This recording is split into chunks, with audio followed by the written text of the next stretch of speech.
I'm Jaden Beaurain. I'm a councillor for Sholing Ward in Southampton, and I'm also the deputy leader of the Conservative group on Southampton City Council. I think the area of theft in general is an important area to focus on for both the police and for other agencies that are involved.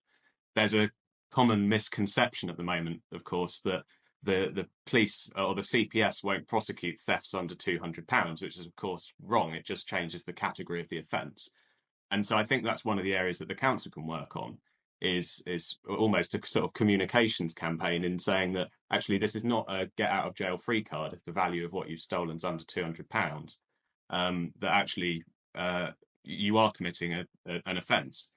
But of course, all of this is dependent on the police and the courts having the right resources.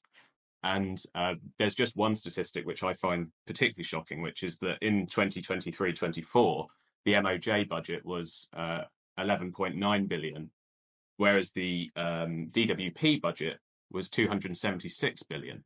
And so you have this huge disparity between how governments of all parties are viewing the role of justice and how we do things like that. So really, in order to get to grips with these lower level crimes, like you've referred to, we do need to make sure that budgets like welfare are brought under control.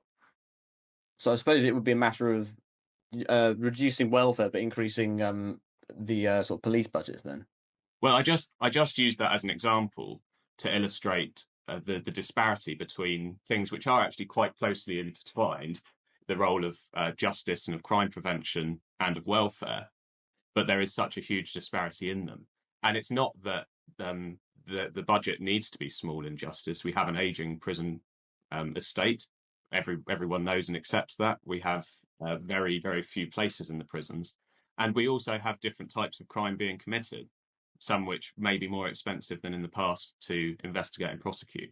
So certainly there needs to be I think, a rebalancing of the priorities from a national picture, which can then feed down to how we deal with things locally.